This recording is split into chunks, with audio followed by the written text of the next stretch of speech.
여러분 안녕하십니까. 오세훈 서울시장이 어제 12일 국회 도서관 강당에서 열린 87체제 극복을 위한 지방분권 개헌 토론회에 참석했습니다. 국민의힘 권영세 비대위원장 또 권성동 원내대표 48명의 의원이 참석했으니까 아마 국민의힘 의원의 거의 절반 가까이가 참석했습니다. 이러한 장면은 이제 조기 대선 국면이 본격화하고 있다라는 것을 보여주는 하나의 장면이 아닌가, 그렇게 좀 판단할 수 있습니다. 오세훈 시장은 지방 분권이 개헌 논의의 핵심이 돼야 된다 이렇게 얘기하면서 중앙정부의 권한을 지방정부로 대거 이양을 좀 해야 된다, 그렇게 얘기를 했습니다. 중앙정부는 조력자로 역할을 해야 되고 예산 인력 규제 이런 3대 권한을 지방정부로 대폭 넘겨줘야 된다. 그러니까 중앙 집권적인 이런 걸 바꿔서 중앙 정부는 그냥 도와주는 역할이고 중심을 오히려 지방정부가 가져가는 쪽으로 바꿔야 된다, 이렇게 얘기를 했습니다. 국세와 지방세 비율이 현재 중앙정부 7, 지방정부 3 이렇게 돼 있는데 이것을 5대5 이상으로 일단 돈부터 지방정부로 좀 많이 내려줘야 된다, 이렇게 강조를 하면서 전국을 5개 권역으로 나눠서 싱가포르처럼 이렇게 그 권역 하나하나가 경제자치지역으로서의 역할을 할 수 있는 그런 식으로 이제 우리나라 국토를 리모델링을 해야 된다, 새롭게 재조정을 해야 된다, 이런 의견을 내놨습니다. 어제 그 장면은 한마디로 이제 어쨌든 오세훈 시장이 본격적으로 행보를 시작했다 이렇게 평가할 수가 있습니다. 물론 제가 알기에는 지금 대선 주자로 거론되는 상당수 이 유력 정치인들이 이미 대선을 대비한 어떤 캠프도 꾸리고 역할 분담도 하고 이렇게 이미 물밑에서 움직이고 있습니다. 그런 흐름들을 조금 더 이제 수면 위로 본격화하는 그러한 모습 중에 하나가 어제 장면이 아닌가 하는 그런 생각이 듭니다. 이 바탕에는 결국 이제 탄핵 심판이 예상보다 좀 빨라질 것 같다라는 그것이 깔려 있는 것이죠. 오늘 13일 탄핵 심판 8차 변론이 열리는데 아마 그 윤석열 대통령의 최종 진술 이런 기회가 있을 수 있기 때문에 한두 번 조금 더 기일이 열린다고 해도 늦어도 3월 중순쯤에는 탄핵 심판 선고가 이루어지지 않을까, 그렇게 좀 예상이 됩니다. 그렇게 되면은 60일 안에 대선 치러야 되거든요. 그때 준비하려면 늦습니다. 그러니까 지금 오세훈 시장도 그렇지만은 대선 행보 아니다 이렇게 얘기를 했지만 사실상 물밑에서는 이미 행보가 시작됐다라고 봐야 되는 거죠. 어제 토론회를 계기로 오세훈 시장의 어떤 강약점은 무엇인지 한번 알아보겠습니다. 앞으로도 기회 될 때마다 지금 대선 후보로 거론되는 주요 정치인들의 강약점, 흐름 어떻게 봐야 될지 만들도록 하겠습니다. 오세훈 시장은 서울 사람입니다. 성수동에서 태어났고요. 중동중학교, 대일고등학교를 졸업하고 고려대학교 법학과를 졸업을 했습니다. 사법시험 26회 합격을 해서 2000년도에 16대 국회의원이 됐죠. 그래서 이른바 오세훈법, 정치개혁법, 지구당 등을 없애는 오세훈법을 주도해서 통과시키는 그러한 성과를 거뒀습니다. 그리고 나서 2010년, 2006년, 2010년 두 번 서울시장에 당선이 됐고, 그런데 2011년에 이제 무상급식 투표로 중간에 낙마를 하게 되죠. 그리고 나서 2011년에 다시 서울시장 보궐선거에 출마해서 당선했습니다. 현재 4선 서울시장을 하고 있습니다. 자, 오세훈 시장 강점 뭘까요? 대부분 많은 분들이 이제 확장성을 얘기를 합니다. 근데 저는 첫 번째로 꼽고 싶은 것이 4선 서울시장이다라는 것을 먼저 제일 강점으로 꼽고 싶습니다. 그만큼 안정성, 행정에 대한 어떤 경험, 국회의원 경험도 당연히 있고요. 이러한 준비된 어떤 인물로서의 오세훈, 이것이 오세훈 시장의 최대 강점이 아닌가.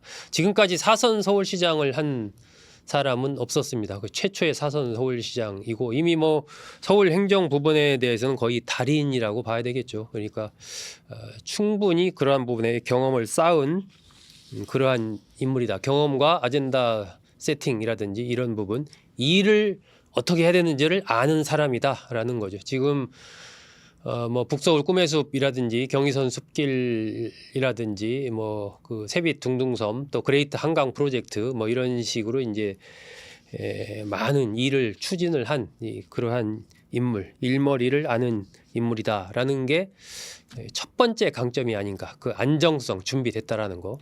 두 번째가 이제 확장성. 입니다. 중도 세력, 나아가 진보 일부까지도 포괄할 수 있는 이 확장성을 가지고 있는 이 인물로서의 오세훈 시장, 이것이 좀 강점이 아닌가.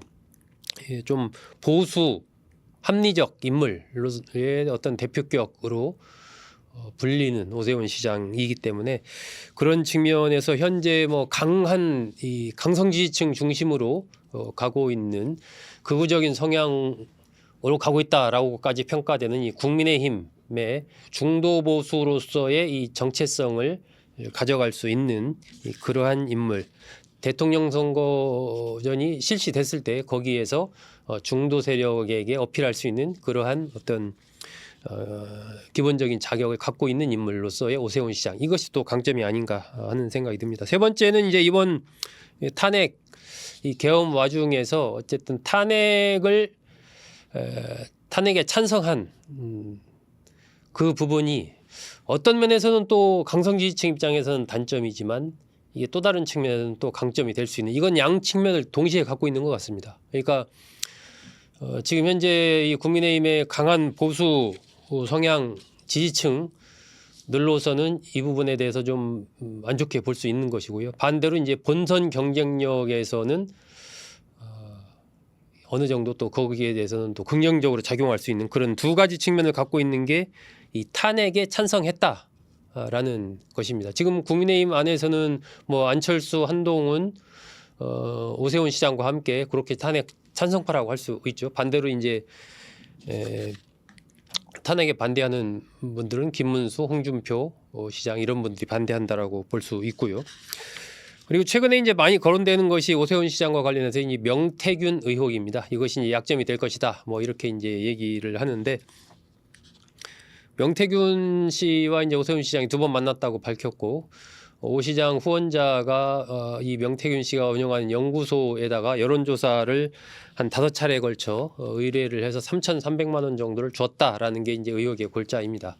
어제 토론회 끝나고 오세훈 시장 기자들과 만나서 내놓은 반응이 좀 재밌습니다. 그 질문이 나올 때까지 기다렸다, 이렇게 이제 얘기를 하면서 지난주에 검찰에 수사를 촉구했다. 일개 범죄자 입에서 나온 말 가지고 뭐 왔다 갔다 전국이 출렁출렁 하는 거 이거 바람직하지 않다, 이렇게 얘기를 했습니다. 검찰이 수사를 안 하거나 늦추는 이유가 뭐냐, 빨리빨리 수사를 좀 해달라, 이런 얘기를 했어요. 그만큼 이제 뭐 명태균 의혹 관련해서 본인 스스로는 자신감이 있다라는 뭐 그런 얘기입니다. 지금 민주당에서 이제 명태균 특검법 지금 법사위까지 통과한 상황이기 때문에 이것이 이제 향후에 뭐 어떻게 될지 두고 봐야 되겠습니다만은, 일단 오세훈 시장으로서는 이 명태균과 관련해서 나는 떳떳하다라는 얘기를 어제 다시 한번 좀 강조한 것이 아닌가, 그렇게 좀 판단이 됩니다.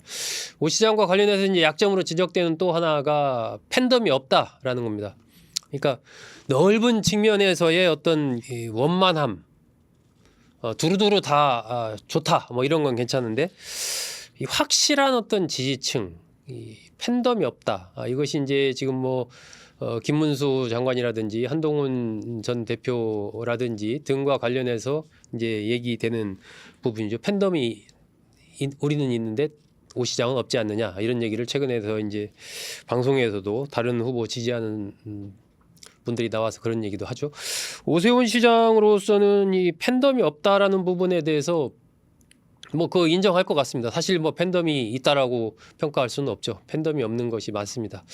오 시장 인터뷰에서도 이와 관련해서 반박을 한 적이 있습니다. 이렇게 얘기를 했더라고요. 파이터가 다른 파이터를 때리고 그 과정에서 팬덤이 생겨나고 팬덤이 또 파이터를 다시 극단으로 몰아가는 악순환이 벌어지고 있다. 그래서 나는, 오세훈 시장 얘기입니다. 나는 톡 쏘는 사이다보다는 우리 몸에 꼭 필요한 생수가 되고 싶다, 이런 얘기를 했습니다. 결국 막 이렇게 화끈하게 뭘 하고 그런 것은 아니지만 꼭 필요한 우리 사회에 필요한 우리 국가에 필요한 그런 일들을 차근차근 해 나가는 그러한 실용적인 정치인 그리고 실질적으로 이제 무언가를 이 말이 아니라 무언가로 행동을 통해서 보여주는 그러한 정치인이 되고 싶다라는 얘기를 이제 이렇게 애둘러서 표현을 한 것입니다. 뭐 이런 등보다도 제가 보기에는 가장 이제 이 이른바 약점을 가르고 향후에 오세훈 시장의 이 팬덤이라든지 기타 등등 문제를 해결할 수 있는 것은 결국은 비전을 어떤 것을 제시하느냐 하는 것입니다. 지금 이제 오세훈 딱 했을 때 떠오르는 어떤 딱 브랜드 이런 것이 현재로서는 약한 것 같습니다. 그런 측면에서 이제 대선이 만약에 본격화하게 된다면 어떤 것을 본인의 캐치프레이즈로 내세울 것이냐. 이제 트럼프 대통령이 내세웠던 이른바 마가와 같은 그러한 강한 본인을 상징하는 이런 것을 가져갈 수 있다면 그런 미래 비전을 확실하게 세울 수 있다면 이러한 팬덤이 약하다는 부분이나 기타 등등 부분에서도 어느 정도 그걸 좀 극복하고 나갈 수 있지 않을까 하는 생각이 듭니다. 당내 세력이 약하다라는 부분은 사실은 뭐 그런 부분은 큰 문제는 안 되는 것 같습니다. 과거에도 뭐 다른 후보들도 당내 세력이 없는 경우도 많았고요.